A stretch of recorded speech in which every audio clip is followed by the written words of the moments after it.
Bonjour à tous, salam alaikum, j'espère que vous allez bien, j'espère que vous vous portez bien. Aujourd'hui, je vous partage la recette d'une tarte bourdaloue. C'est une tarte amandine aux poires, donc avec sa petite crème d'amande. Si vous n'êtes pas encore abonné, je vous invite à le faire dès maintenant pour me soutenir, c'est gratuit. Vous pouvez aussi liker et partager la vidéo.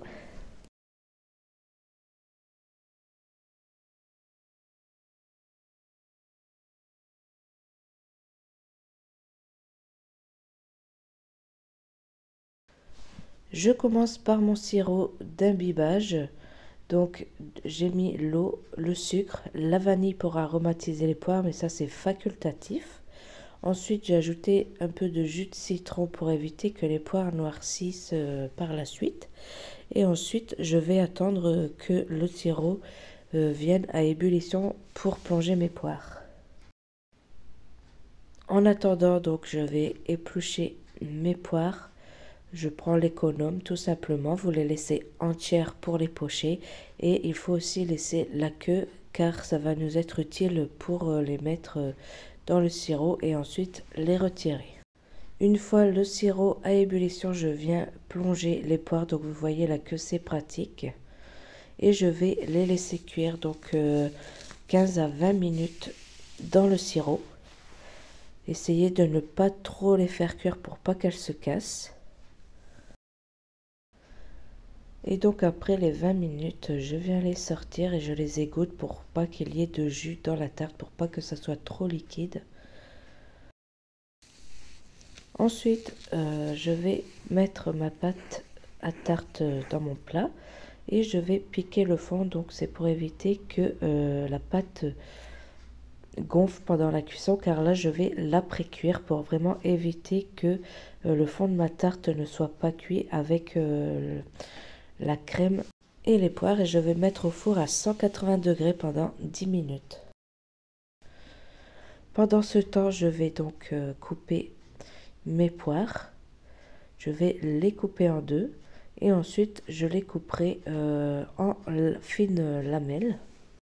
Allez-y quand même délicatement pour pas casser les poires vu qu'elles sont vraiment fragiles.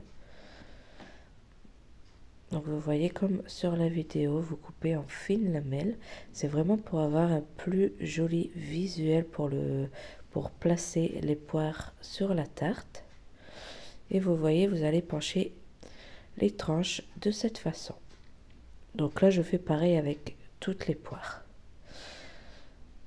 Pendant ce temps, je vais préparer la crème. Donc je viens mettre le sucre avec le beurre ramolli. Donc là, ne faites pas la même erreur que moi. Je vous conseille de le faire soit avec une maryse ou soit avec une fourchette, parce qu'il y a tout qui vient se coincer dans le fouet. Ensuite, je viens ajouter le beurre, les œufs, pardon.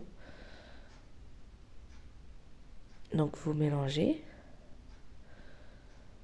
Et ensuite, je viens ajouter la poudre d'amande. Et j'ajoute aussi 3 cuillères à soupe de mon pochage que j'ai fait pour donner encore un peu plus de goût de poire dans la crème. Donc là, vous voyez, j'ai pré-cuit ma pâte. Elle est restée blanche, il ne faut pas qu'elle soit dorée. Ensuite, je viens disposer la crème sur la pâte. Donc là, il faut se dépêcher car comme la pâte, elle est chaude, le beurre de la crème risque de fondre. Donc il faut vraiment se dépêcher. Ensuite, je viens placer les poires sur la tarte. Donc vous allez voir, en fait, je commence à positionner les poires, mais en fait, après, je vais complètement changer de place parce que je voulais, à la base, je me suis dit 3, ça va être trop. Et du coup, je me suis dit, je vais mettre que 2. Donc vous voyez, j'essaye de les mettre de sorte que ça soit bien rangé. Et en fait, après, je vais changer d'avis. Je vais rajouter quand même la 3e. Donc, je vais tout redécaler. Donc, du coup, bon, pour la présentation, le visuel, donc, c'est pas encore trop ça. Mais ça va, je me suis quand même assez débrouillée pour les déplacer.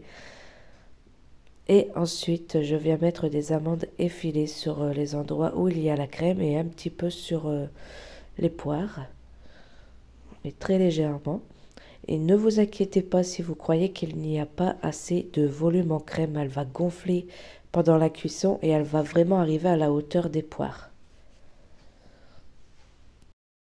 Ensuite, je vais enfourner donc à 180 degrés pendant 30 minutes. Tout dépend de votre four et de votre mode de cuisson, mais surveillez, il faut que la crème soit cuite et un peu dorée et votre pâte soit dorée également. Et voici la tarte donc à la sortie du four. Je vais la laisser refroidir dans le moule, sinon elle va se casser. Et ensuite, je vais venir mettre un peu de confiture d'abricot sur le dessus pour lui donner un côté brillant. Donc laissez-la bien refroidir avant de la démouler. Moi, franchement, je préfère la manger bien froide. Après, il y en a qui préfèrent la manger un petit peu tiède. Tout dépend des goûts de chacun. Et voici l'intérieur de la tarte. Donc vous voyez, je vous ai dit, la crème, elle va gonfler. Donc elle va arriver à hauteur des poires. Et vraiment, c'est une tarte tellement délicieuse et encore meilleure si vous ferez la pâte vous-même.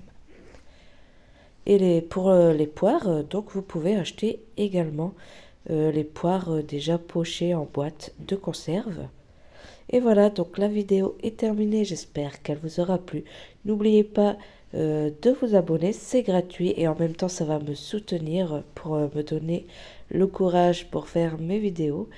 N'oubliez pas de liker et de partager également avec vos amis, vos proches. Et je vous dis à bientôt pour une nouvelle recette.